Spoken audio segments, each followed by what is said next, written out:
Hello, everyone. As we move from the overview of PMBOK-8 into practical decision-making, this next section focuses on one of the most important skills a project manager must master. As a project manager, knowing what to do next for Agile and hybrid-type questions. We continue with question 1, 30, and 44. These type of questions represents 80 to 85% of the PMP exam. The question, answers, and explanations ahead are designed to 1. Sharpen your judgment. 2.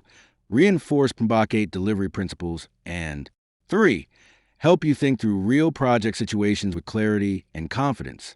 Use each scenario to test how effectively you can apply the framework when the path forward isn't immediately obvious. Title SPM, What Should I Do Next? Domain, Stakeholder Performance. Scenario, you've launched a new project. The sponsor is pushing for a compressed timeline. Key stakeholders have not yet been identified. You must determine the correct next action. Answer choices. Proceed with developing a high-level project schedule.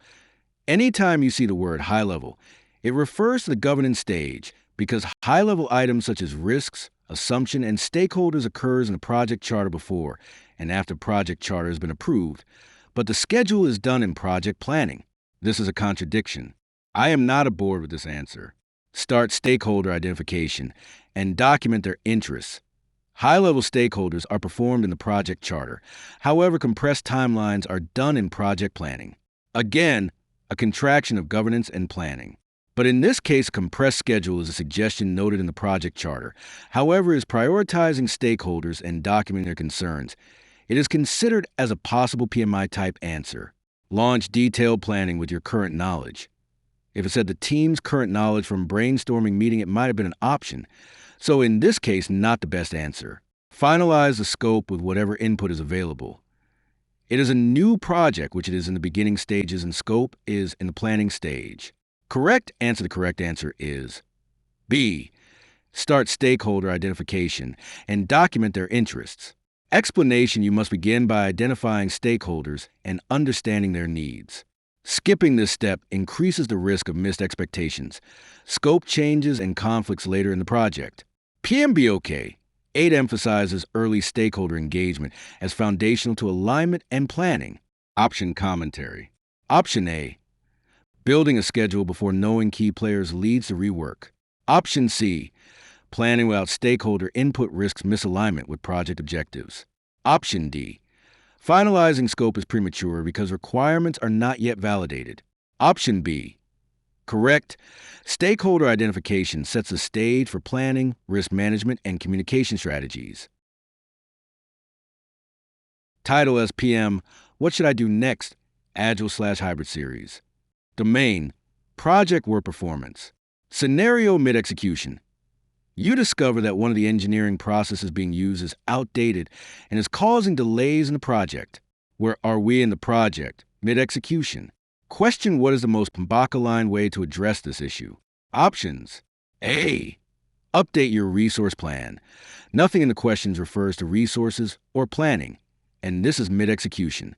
You must know where you're in the project: governance, planning, execution, monitoring, and controlling, or close.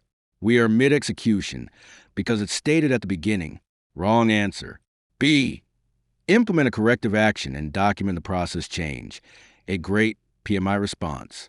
Corrective and document the process change is done in the execution stage. Best answer. C. Escalate to the PMO. Escalation means you have exhausted all other resolutions, and this is your final resolution. Wrong answer. D. Ignore the issue and continue for the current project. It is an issue because it is in the execution stage. Had it been in the planning stage, it would be a risk to be documented in the risk register, and planned resolution would be a risk response strategy. However, as a PM and team, you never ignore the issue. Wrong answer. Correct answer, the correct answer is B. Implement a corrective action and document the process change. Explanation corrective actions are the PMBOK standard response to known variances. When a process is outdated and causing delays, the project manager should implement a corrective action and document the change to ensure lessons learned and repeatable improvement. Slide title as PM, What should I do next? Agile/hybrid series. Domain plus environment. People environment. Agile. Scenario during sprint planning. One developer dominates the discussion and dismisses the ideas of other team members. Question as a project manager. What would you do next? Options. A. Allow the team to self-organize and assume the issue will resolve on its own. No. This is assuming the problem will solve itself. It never does. As a PM, you have to lead the team into a better solution. B. Coach the developer on active listening and facilitation. Yes, this is you as a PM being a leader. Great answer. C. Reassign story points away from that developer. Nothing about story points are in the question. Do not read things into the question that are not there. Wrong answer. D. Escalate the situation to HR for team dynamics training. Not until you've exhausted all other options as a resolution. Correct answer. The correct answer is B. Coach the developer on active listening and facilitation. Explanation Agile and PMBOK-8 emphasize servant leadership and coaching to strengthen collaboration. Teaching active listening improves team participation and balances contributions. If this is type of content you enjoy and helps you grow as a project manager, please remember to like, share, comment, and subscribe to be notified of more content like this.